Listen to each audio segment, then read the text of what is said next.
Gracias por continuar en sintonía con nosotros. Hoy nos acompaña un invitado al que realmente no hay que hacerle demasiada presentación porque todos lo conocemos. Su nombre está ligado a décadas de participación activa en la vida pública, a debates firmes, a posiciones muy claras y a luchas que ha sostenido con convicción.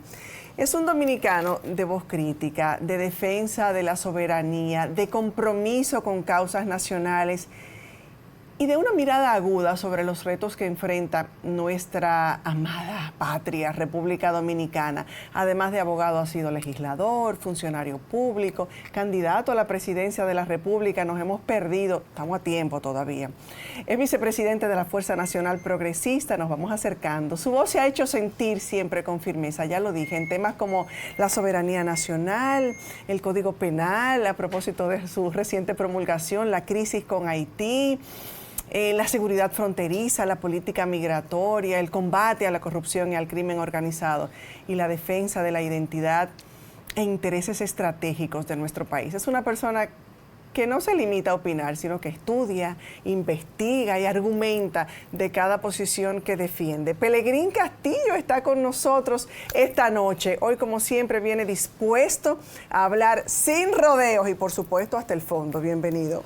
Muchas gracias, Soraya, por esas palabras de presentación.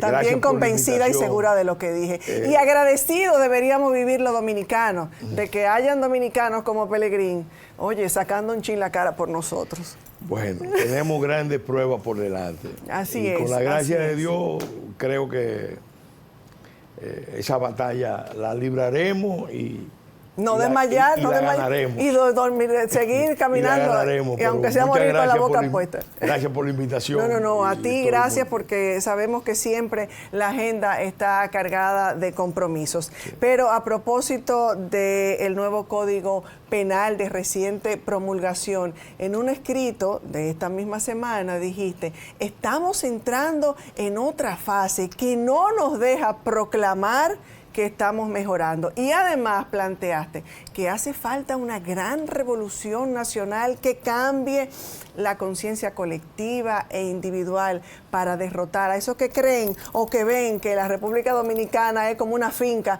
con pasaporte de unos pocos dueños poderosos. Cito tus propias palabras. ¿A qué te refieres con eso y cómo conecta con la aprobación de este nuevo Código Penal? Bueno, estaba muy compleja, muy compuesta esa pregunta. Realmente yo vengo... No me coja el programa entero para responderme, la que tengo muchas cosas que preguntarte. Yo tengo realmente una fuerte convicción, fruto de mis experiencias, mis luchas en la vida pública del país y el conocimiento de la historia nacional y la historia de los pueblos de nuestra región y el análisis de los escenarios internacionales. Tengo la convicción de que República Dominicana está enfrentando la prueba más compleja, adversa, difícil de toda su existencia. Lo he hablado con historiadores de los más importantes del país y están conscientes de que es así. Y por eso estamos planteando que ante estos desafíos hay necesidad de producir un cambio muy profundo. Si no producimos ese cambio muy profundo, auténtico cambio, con la verdad por delante. ¿A eso te refieres con la gran revolución nacional? Claro, porque el concepto de revolución, la mayoría de la población lo asocia a la violencia. Exacto. Y no necesariamente la violencia te produce un cambio. Muchas veces todo lo contrario. Al contrario. Sí. La verdadera revolución es un cambio en la conciencia colectiva e individual. Cuando cambia el pensamiento de una sociedad, de la ciudadanía, de la mayoría de la población, las cosas cambian. Y aquí, lamentablemente, tenemos un problema muy serio que nos acompaña desde nuestra primera república, desde que nacimos, y es el dilema que no es exclusivo nuestro, sino de todos los países de la región, Gran Caribe, Centroamérica, América Latina en general, que tiene problemas de integración de estados nacionales fuertes, integradores, funcionales. El gran dilema es que aquí, desde que llegamos a la independencia, algunos entienden que las relaciones de poder que deben primar son las propias de una finca con pasaporte, de unos pocos dueños, incluso con un sentido de apropiación patrimonial hasta de los territorios. Sí. Y así no se integra una nación, así no avanza una nación, así una nación no se mantiene, sucumbe. Junto a ese término del dilema está el otro, que es también el referente de aspiración, de sueño, de esperanza de la mayoría de los dominicanos. Lo formuló Duarte. Ser una república con un proyecto integrador de todos los dominicanos, un proyecto fuerte, proyecto nacional fuerte, que fortalezca la dominicanidad a través de un esfuerzo sostenido de integración a la producción, al consumo y a la ciudadanía efectiva de millones de dominicanos. Realmente, nosotros hemos tenido etapas donde se perfila el proyecto nacional, pero siempre asociado a un liderazgo carismático, a un liderazgo autoritario, no como un esfuerzo colectivo, compartido, que crea ciudadanía.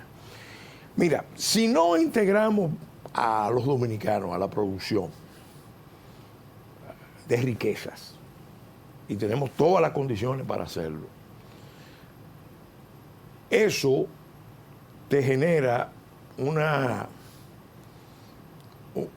desbalance, una deformación, porque entonces vamos a tener una población entonces con problemas de consumo. Ahora en estos días se ha estado hablando de que producimos la mayor parte de nuestros alimentos. Yo me sorprendí cuando vi esa información de que el 90% de lo que comemos se produce aquí. Yo dije, ¿pero a dónde? Pero. Hay muchas cosas que, yo te diría que la mayoría de las cosas que consumimos se producen aquí. Ahora, la pregunta que tenemos que hacernos es si tenemos el mejor consumo. Y mira, este es un concepto que yo vengo planteando, que hay mucha gente que no lo quiere tratar, pero que es capital, que es la integridad demográfica de un país. Porque un Estado está conformado por su territorio, sí, sus recursos terrestres, marítimos, aéreos, pero también está conformado por la población, y eso incluye la calificación de la población, su forma de integrarse, sus estructuras familiares, etcétera, etcétera, pero también su integridad demográfica, su perfil de salud, su perfil de morbilidad. Todos esos son aspectos que hay que considerar. Yo estoy preocupado, muy preocupado, porque aquí nos hacemos una película, nos metemos como actores de esa película y nos creemos que realmente... Nos pintan una película que la gente como que se la traga y se la cree. La gente la compra. Y tal vez el dominicano no se sienta a ver, a analizar, a investigar. La gente la compra y porque los grandes números te dicen que es así. Ahora, cuando tú te vas al detalle, tú encuentras, por ejemplo, en el tema del consumo, que tenemos una mala alimentación. Eso empieza por el tema de que hay una tendencia que, por suerte, bueno, alguna gente ahora lo está planteando, pero el daño yo creo que ya está creado. En nosotros, aquí se ha perdido la práctica de la lactancia materna. Eso debería ser una política de Estado. Muy, muy bajas, sí. Una política de Estado, porque eso es salud, eso es seguridad para la población. Las nuevas generaciones. Tenemos un problema, mira los indicadores. El otro día me decía el doctor Secundino Palacio, hablando de estos temas, que el 18% de la población dominicana tiene problemas con el azúcar, con la diabetes. Y eso para no incluir los prediabéticos. Es un número alto.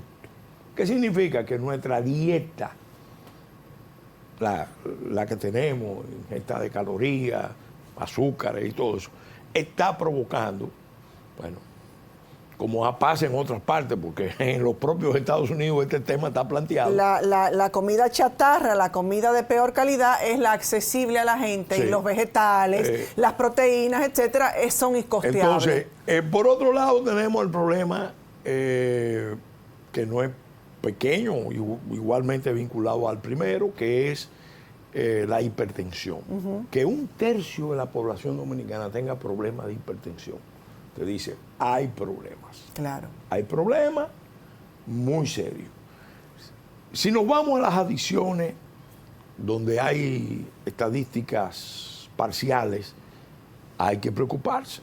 Están las adicciones a las drogas psicotrópicas, pero está también las adicciones al juego.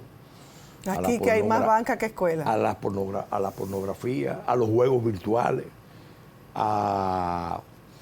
Ahora ha cambiado el patrón de consumo del cigarrillo por el vapor, que está generando problemas. Sí.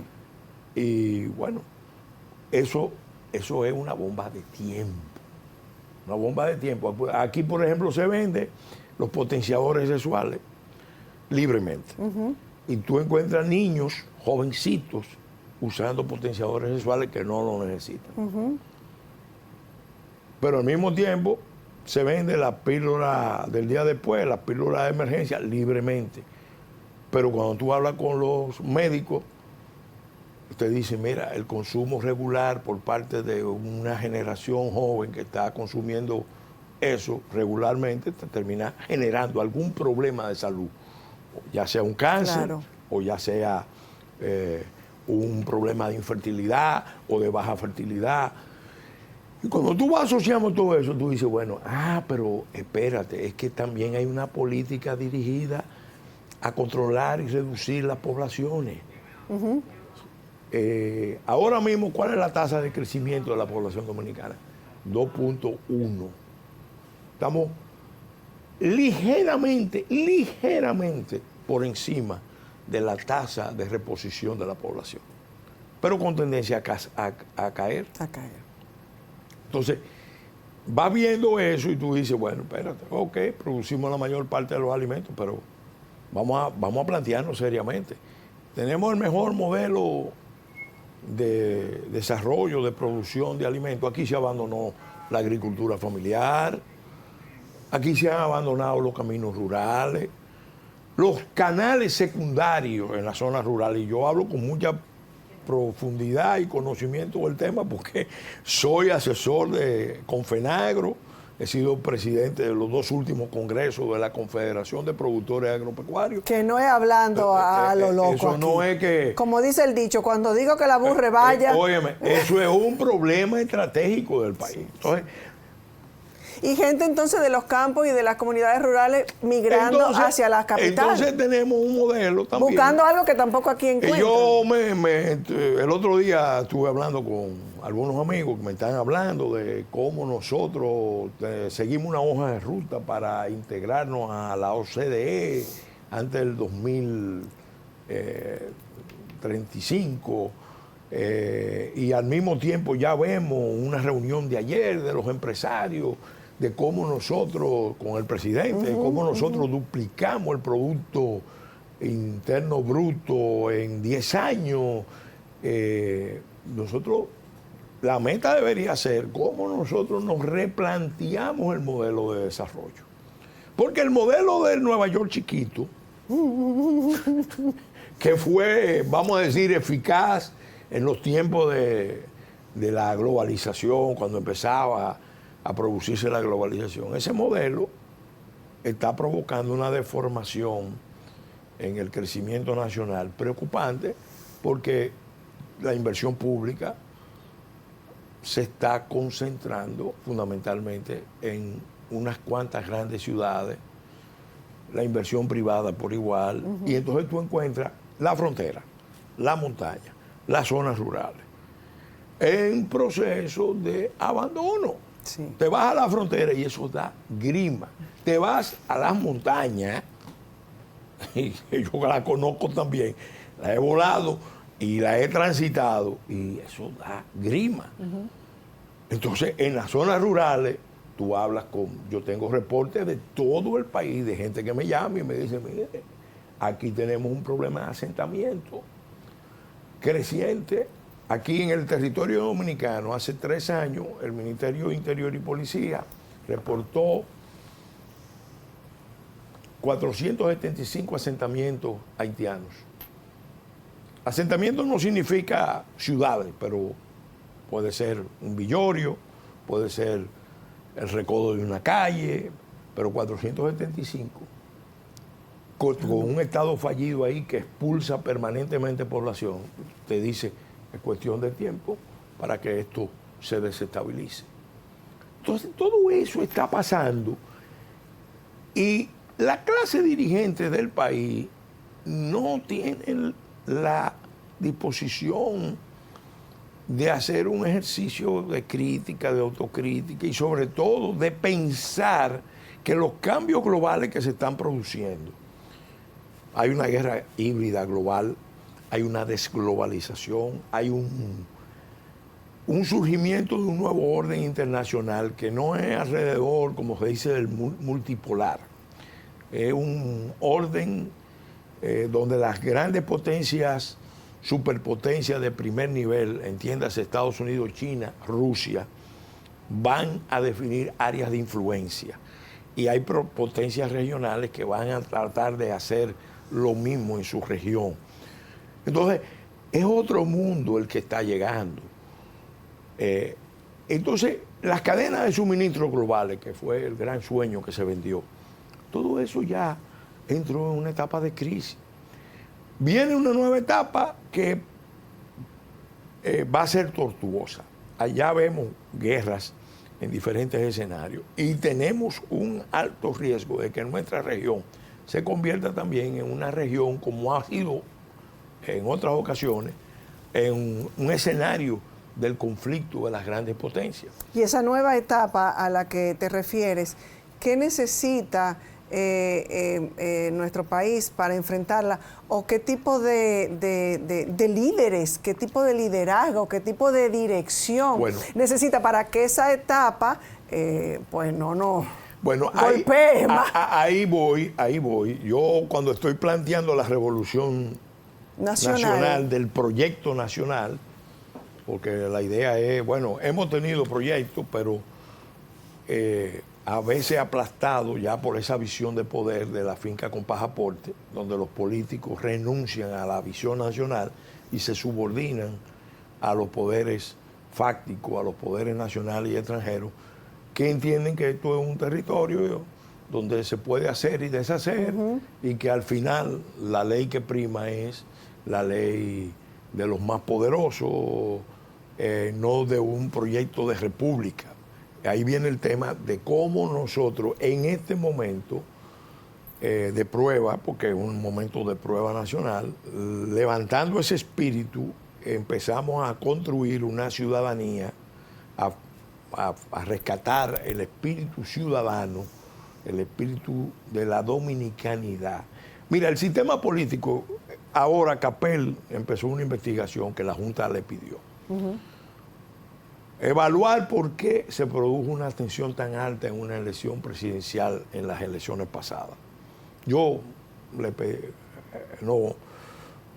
tuve el privilegio de que me dieron una oportunidad de transmitirle mi visión de manera individual y fui y me reuní con los técnicos y le expliqué, miren, aquí el problema no es partidario ni electoral. Lo que ustedes ven como problema en el plano partidario y electoral es el reflejo de fondo, lo que resalta de unas relaciones de poder degradadas, totalmente degradadas. Porque hacemos elecciones, pero los grandes electores en la sombra, reales, no son la gente que van y votan. Sí. Son una serie de sectores que ya deciden previamente quiénes van, cómo van. Y el porcentaje de la abstención también lo evidencia. Y entonces hay un sector de la población que ya se dio cuenta que esto no tiene sentido, esto es un engaño, esto es una mascarada, y empieza a replegarse. Empieza normalmente con la clase media. La clase media empieza a manifestar su disgusto por esa situación. ¿Y qué ha pasado cuando no hay una visión de Estado, una visión nacional que produzca los cambios y las transformaciones? Que ese vacío lo viene a llenar un líder mesiánico, que puede conducir a una dictadura civil o militar, o lo peor, que se produzca un derrumbe del Estado, porque ya nosotros sufrimos un derrumbe terrible hace más de 100 años del Estado, donde fuimos intervenidos. En esta coyuntura, con los problemas que hay, es altamente probable, si siguen las tendencias y no se revierte esa trama de poderes que hay, que no tienen visión nacional, ni le importa. Entonces, si eso no se revierte, entonces terminamos millones de dominicanos pagando las consecuencias. ¿Qué es lo que hay que cambiar? Porque esa es la pregunta. ¿Qué es lo que hay que cambiar? Y con relación a todo lo anterior y al Código Penal, nos fortalece frente a amenazas, nos deja más vulnerables, todo eso. ¿Y qué es lo que hay que cambiar después de esta pausa? Ya volvemos.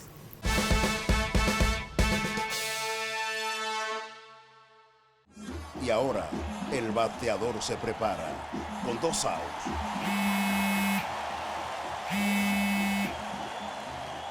Hola. Hola, me habla el señor González. Ajá. Le llamamos porque usted es un cliente preferencial y queremos ofrecerle nuestra tarjeta Gold, la cual tiene infinitos beneficios, entre ellos descuentos en supermercados, salones de belleza, farmacias y acumula puntos para viajes al extranjero, incluso a la luna. Hay mejores formas de evitar llamadas no deseadas. A través de la aplicación de ProUsuario, ahora puedes solicitar que te excluyan de los listados de marketing de las entidades financieras. Descarga la app en Google Play y App Store. Solo tiene que indicarme dónde le enviamos el plástico de su tarjeta. No me diga. Pasa al siguiente nivel y cubre tu salud con Senasa. Si ya cumpliste 18 años y eres estudiante, tus padres o titular solo deben enviar cédula, constancia de estudio y acta de nacimiento al WhatsApp 809-284-5399 y así de fácil estarás reafiliado. Senasa, nuestro compromiso es tu salud. Ey, pero cubre de todo este seguro. Sí, full de todo. Sí. ¿Y si se explota un tubo? Está cubierto. ¿Y si cae un rayo? Sí, también. ¿Y si viene un huracán? También lo cubre. ¿Y si hay un terremoto? Está cubierto. ¿Y si hay un fuego? Está incluido. ¿Y si se mete un ladrón? También. ¿Y si Pelusa ataca el delivery? También está cubierto. Con Hogar Seguro, proteges tu casa pase lo que pase. Solo tienes que descargar el app de La Colonial o entrar vía web. Así de fácil, en 5 minutos. ¿Y si se inunda la casa? También.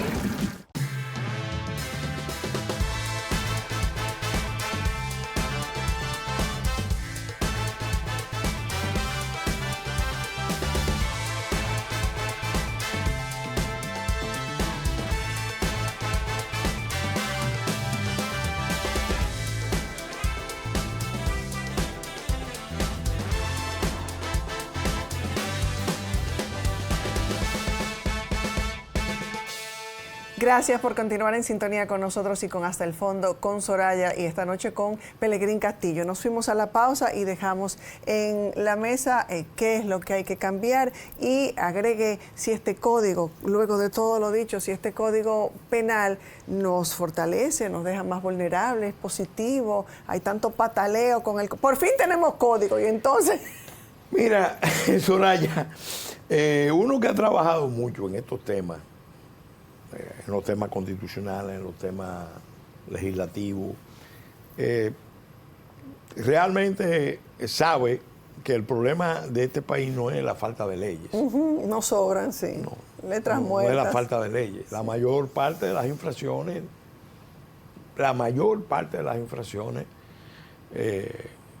penales, infracciones graves, menos graves, están tipificadas y tienen sanciones. El problema no es falta de legislación. Sí, no es la aplicación es de la esas aplicación. leyes.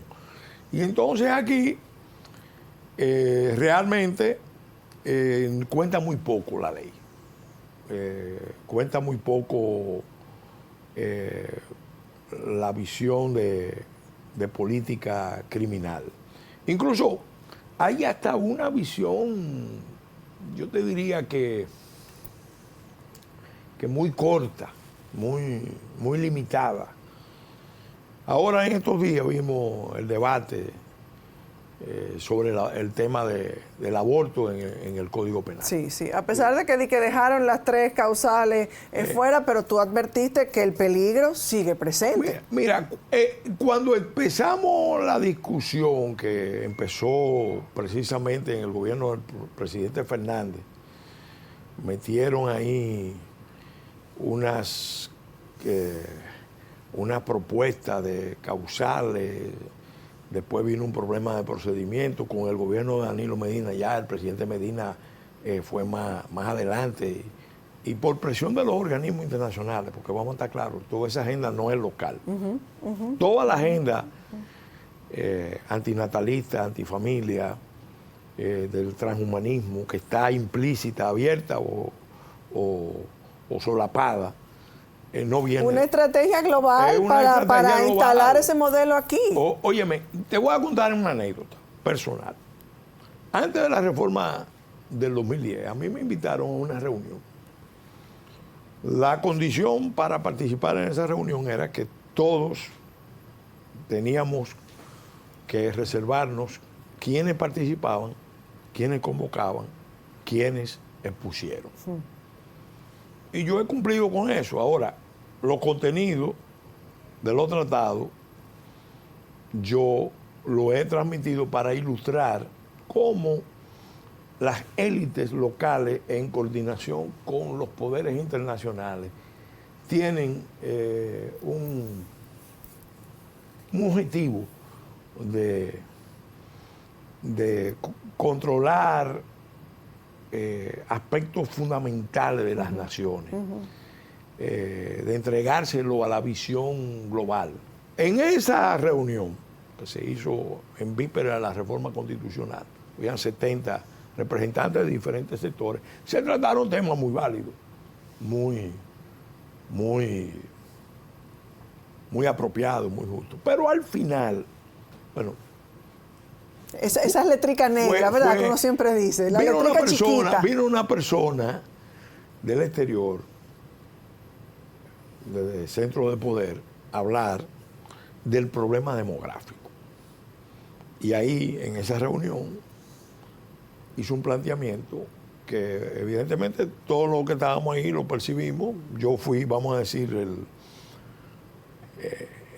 la voz cantante en contra de lo que se estaba sugiriendo, porque no fue abierto. El planteamiento era, miren, el mundo entero está observando a República Dominicana a ver qué va a hacer con el tema del control de la población. Porque esta es una isla pequeña, está superpoblada. República Dominicana, nunca hablaron de Haití, nunca. Eso fue, el infierno está en lo que callamos, esa parte se la callaban. Y entonces nos plantearon que para garantizar que el medio ambiente de la isla se mantuviera, era necesario tomar medidas para controlar y reducir la tasa de crecimiento de la población. Dicho así, abiertamente. A la franca. Y obviamente yo inmediatamente le respondí, lo cuestioné, rechacé ese enfoque. Otros igualmente fueron en la misma dirección. Pero ahí quedó claro, y ahí estaba una buena parte del liderazgo empresarial, político, sobre todo empresarial, intelectual y hasta religioso. Claro, óyeme, un asunto que era la insinuación era muy clara. El otro día vi al presidente Abinader diciendo que este era un tema religioso y que él no podía meterse porque era un tema religioso. Y yo le digo a nuestro amigo, el presidente No tiene que ver con religión, yo lo he dicho en tantos escenarios. Se lo he dicho a él y se lo he dicho al presidente Fernández. Este no es un tema religioso. La variable religiosa es importante, los valores, porque tiene que ver con los valores. Sí. Es incluso determinante. Para los que somos creyentes es determinante, porque en esto hay un componente de lucha espiritual. Pero si lo miramos estrictamente desde el punto de vista de la razón de Estado, de la política de Estado, este es un tema de alta política de Estado. ¿Por qué? Porque si tú permites que organismos internacionales y otras potencias te produzcan un condicionamiento de tu política demográfica, tú estás minando tu integridad demográfica. Claro. Y minar la integridad demográfica del país es tanto o más grave que entregar la integridad territorial del país. Más un país que tiene la singularidad de que coexiste en la isla de Santo Domingo con un Estado fallido, que es una nación emblemática, pero que además ha sido descartado. Entonces, al presidente hay que decírselo, hay que recalcarlo, y a los otros líderes. ¿Quiénes lo han entendido así? Y lo entendieron tarde. Bueno, los rusos, después que en Rusia se produce ese proceso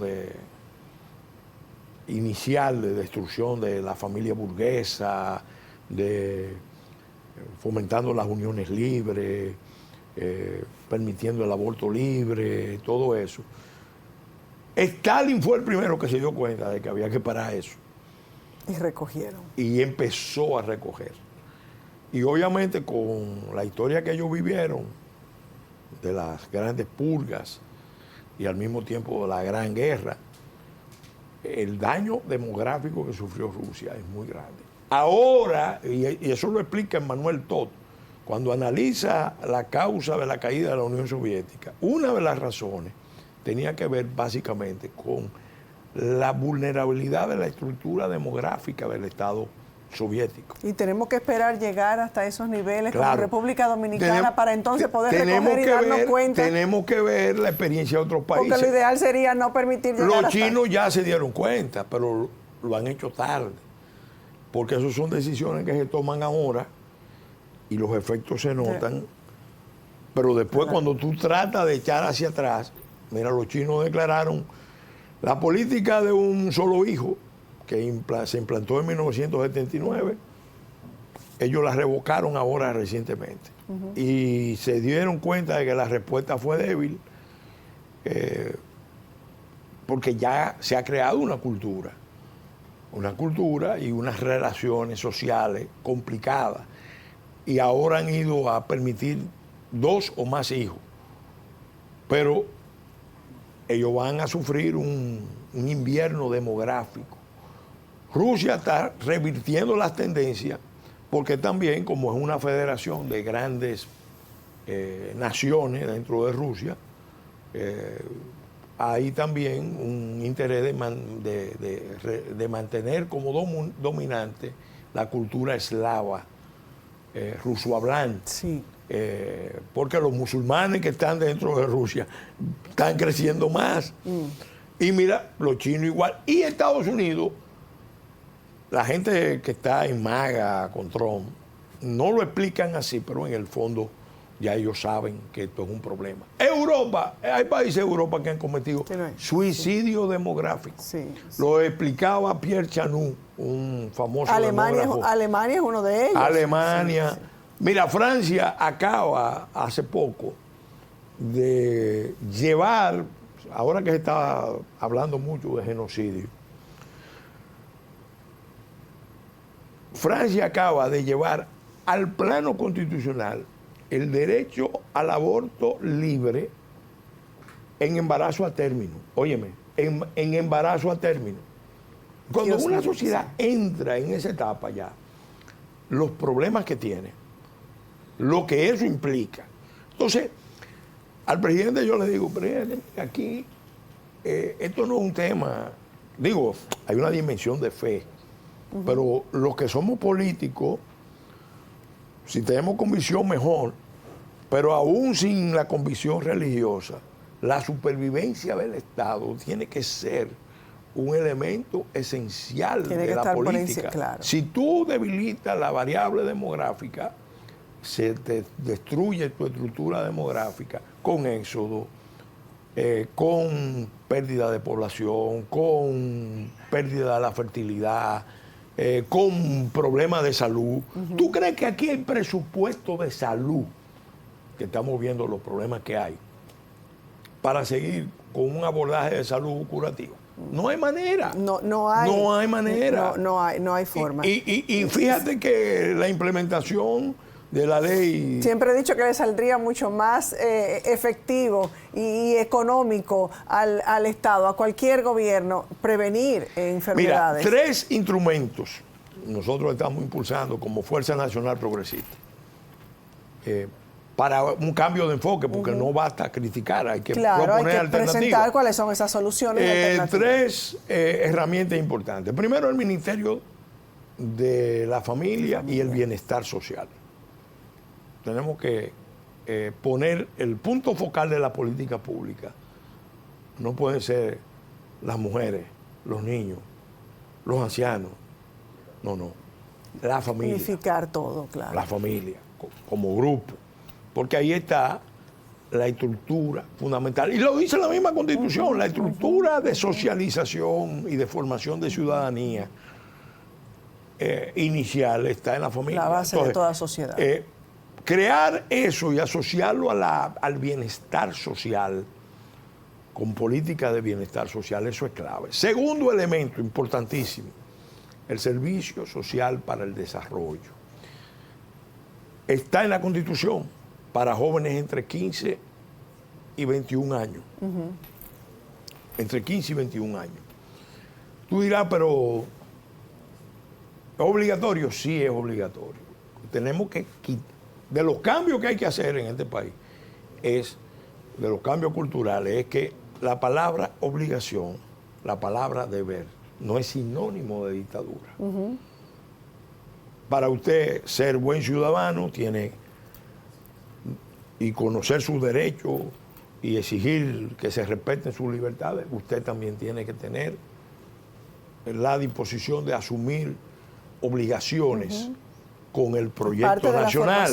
Entonces, ¿qué tú necesitas? Lo hacemos hasta en los hogares, como padres. Claro, entonces tú necesitas que los jóvenes, entre 15 y 21, y hasta antes se puede ir fomentando eso, participen en procesos que lo integren a la nación, que lo integren a la sociedad, porque las clases sociales aquí tienen espacios limitados de interacción. Y eso es un problema nacional. Y las regiones también. Nadie puede amar lo que no conoce. Lo que no conoce. Óyeme, el otro día yo fui al interior y había una persona que me acompañó de aquí, de la parte alta de la ciudad. Persona ya, no un adulto mayor, pero en edad madura. Nos fuimos al nordeste, Samaná, Nagua, esa zona. Era la primera vez. En una isla chiquita, era la primera vez que él iba al Bajo Yuna, y iba a Samaná, y iba a Nagua, y que estaba deslumbrado con lo que estaba viendo. Entonces, eso hay que meterlo, y obviamente con un objetivo claro, porque también un joven, y yo lo hablé con los presidentes del Consejo Nacional de Drogas de República Dominicana, todos me pidieron que trabajáramos en el proyecto de ley, lo estamos trabajando,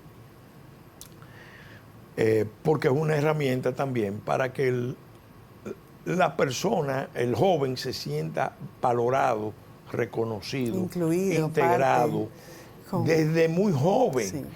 Si tú a un joven le pones un uniforme, te voy a poner una experiencia, y lo pones a reforestar, en la cumbre de una montaña, en una zona, en un campamento, en compañía de jóvenes, de otros jóvenes, no los habituales, amigos del barrio, no. Eso es una experiencia transformadora, pero eso hace que la persona se sienta valorada y se le abren otras perspectivas. Ahí, por ejemplo, tú le puedes enseñar una clase de ciencia de primer nivel, que es el ciclo del agua. Y cuando un muchacho viene con esa experiencia. Porque lo vivió, porque fue una experiencia vivida, no en una macota escrito. Lo vivió. Entonces, así es que se va construyendo una nación. El número 3, me falta un punto. El tercer elemento es el servicio militar. Mira. Obligatorio también. Sí, obligatorio. Pero esto es necesario porque vienen tiempos difíciles en el mundo. Todo el que está más o menos adelantándose viendo los escenarios y que no tiene una visión buenista, tiene que prepararse. Ese servicio militar da disciplina, da orden, da conceptos de jerarquía. Transmite valores y además permite que se incrementen las capacidades de un país, porque nosotros tenemos amenazas serias, muy serias. Que la gente no quiere ver, o como que los dominicanos vivimos de espaldas Estamos a esa en realidad. negación, Soraya, estamos en negación. Yo lo digo con dolor. Mire ese comunicado. Hubo un comunicado de la Junta Central Electoral de anoche, que lo leí esta mañana. La Junta Central Electoral advirtiendo que es el único órgano facultado para inscribir. Y eso en respuesta a lo que hace el Ministerio de Interior y Policía. La ministra Farideh Raful me sorprende, siendo abogada, conociendo, que dice junto a la Asociación de Notarios que van a empezar a hacer un levantamiento. Pero aquí no se respetan las instituciones. Te voy a decir lo que hay detrás de eso. Es bueno que la Junta haya hecho eso. Claro. Saludamos la decisión del presidente Román Jaque. Pero vamos a estar claros. Aquí desde hace tiempo hay sectores empresariales del alto empresariado, y nosotros lo enfrentamos cuando ASIS hizo un acuerdo.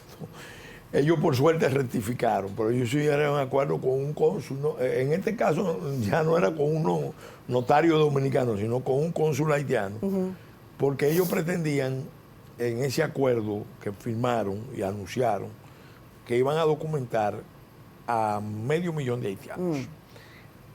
Aquí hay sectores del alto empresariado que quieren el plan de regularización imponerlo al margen de las instituciones. La conveniencia, sabemos. De ellos. Claro. Vamos a crearle documentos. Claro. Vamos a biometrizarlo y le vamos a dar documentos. Cuando tú haces eso,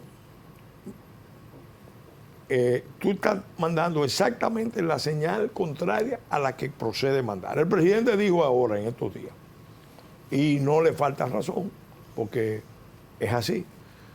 Esto no es un problema de migración, esto es un problema de seguridad nacional. No, presidente, no es de seguridad nacional, es un problema internacional con implicaciones de seguridad interior y exterior, con efectos encadenantes a toda la región. Entonces es mucho más complejo, porque puede conducirnos a guerras, puede conducirnos a actos terroristas, puede desestabilizar. Todo lo que nosotros hemos conquistado lo puede desestabilizar. Un ataque terrorista que hagan desde Haití a un sector turístico o a una población dominicana detona una crisis internacional gravísima. ¿Tú crees que este proceso de transición, a propósito de que tienen un nuevo presidente estrenando, de que por 6 meses, eso nos puede llevar nos permite soñar de que puede haber un cambio? No. Ay, pero Pellegrín, tú sí eres pesimista, caramba, déjanos soñar un poco. No, porque no podemos soñar, fíjate, no podemos soñar. En estos momentos, a los problemas hay que mirarle, hay que mirarlos de frente. Y nombrarlos como son. Como son. Cuando Winston Churchill entró a dirigir los destinos de Inglaterra, le dijo a los ingleses, solo le puedo prometer sangre, sudor, lágrimas y trabajo, sacrificio. Porque lo peor es decirle a la gente, mira, todo va a estar bien, esto es... Hay un problema y hay que resolverlo. Ahora, no lo va a resolver el liderazgo del país por sí solo. A quien hay que integrar a la lucha es al pueblo dominicano. Por eso yo al presidente le digo, presidente, te lo aprovecho para decirlo aquí. No nos están haciendo caso a nivel internacional, ni nos van a hacer caso a nivel internacional, porque el escenario mundial no ayuda. A lo mejor si se resuelve el problema de Ucrania satisfactoriamente y de paso el problema en Medio Oriente satisfactoriamente, a lo mejor ya ahí cambia un poco el escenario y puede venir. Pero no nos están haciendo caso ni nos van a hacer caso mientras vean la ambigüedad, la vacilación, la falta de coherencia del Estado. Yo siempre digo, Pelegrín, y no sé si me das la razón y si parezco como que estoy poniendo las cosas muy simples, que es como cuando uno maneja su hogar. El presidente de la República, el que está dirigiendo, es como el papá de una casa. Si usted no es coherente, si usted no, eso que está diciendo se hace desde la casa, entonces los hijos le pierden el respeto, no hay cuando vamos un liderazgo. Cuando vamos al exterior, y yo he ido ya a varios escenarios internacionales, incluso en misiones oficiales, a tratar el tema. Nos dicen, ustedes tienen razón. Sí. Ustedes no pueden asumir eso. Sí. Pero al mismo tiempo, no faltan los que dicen, bueno, pero ustedes son los que lo están llevando. Ustedes son los que lo están permitiendo. Claro. Entonces, ustedes vienen, se las cantan y se las lloran, porque la posición oficial dice una cosa, pero en los hechos está pasando esto otro. No hay una coherencia. Entonces, ¿qué yo le sugiero al presidente? Bueno, presidente, declare el estado de excepción, se lo vuelvo a reiterar, para la defensa. No lo haga en toda la frontera. Póngalo básicamente en Provincia Independencia, Bauruco, Elías Piña, que son las zonas ahora mismo más críticas, donde hay más riesgo. Ponga énfasis en terminar el muro, pero sobre todo incluya el tema tecnológico del muro, y no solamente del muro, el tema tecnológico de seguridad nacional, muy serio, que la gente no lo conoce. Aquí hay cientos de miles de celulares, cientos de miles de celulares modernos, de todas las marcas. Y dicho sea de paso, Huawei tiene un buen mercado ahí en la venta de celulares que se están vendiendo sin registro a los haitianos. El SIM card se están vendiendo hasta en los colmados, sin registro. Y tú tienes cientos de miles de personas aquí con estos equipos y no se sabe quiénes son los que lo están usando, cuando se supone que el éxito de esto es en materia de seguridad. Pero eso que tú sabes, eso que tú sabes también lo sabe el Estado, lo sabe el gobierno. Estamos teniendo algunos problemas, parece, de energía eléctrica. Eso también lo sabe el gobierno. El gobierno lo sabe, pero yo lo estoy planteando, porque sabemos que el gobierno lo sabe. Se han tomado algunas medidas, o por lo menos se han anunciado. Pero es evidente que no han sido Pero ese es un problema de seguridad. No han sido y otras más. ¿Tú te imaginas el efecto si los presidentes, después de mandar esa carta al Consejo de Seguridad, hubieran hecho, en vez de convocar el CES, convocan a una gran manifestación del pueblo dominicano, reclamando o dándole apoyo a la carta que se mandó al Consejo de Seguridad? Y en esa manifestación se moviliza 1 millón de dominicanos. Y se hace una en Times Square, Nueva York, ahí se toma como un mensaje contundente. ¿Tú crees que lo van a ver? Óyeme, van a entender, espérate, vamos a cambiar el enfoque porque si no va a haber un problema mayor. Bueno, señores, el que tenga oídos para oír, que oiga. Definitivamente que cuando uno se reúne con Pelegrín en un espacio como este, pues es mucho el tiempo que necesitamos y lamentablemente ese tiempo nunca es suficiente. Por eso es que siempre requerimos que Pelegrín venga a menudo. Sí. Lamentablemente el tiempo se nos ha terminado. Muchísimas gracias por acompañarnos, por esta conversación franca y sobre todo directa. Siempre he dicho que valoramos mucho, lo decía al principio, tu coherencia, tu compromiso con la defensa de la soberanía, de los valores nacionales. Es un diálogo que definitivamente nos deja atención gobierno y presidente y a todos como ciudadanos. Este es un diálogo, este tipo de diálogo tiene que dejarnos mucho para reflexionar. Muchísimas gracias. Muchas gracias, Pelegrín. Bien. Te esperamos en una próxima pronto. A ustedes, gracias.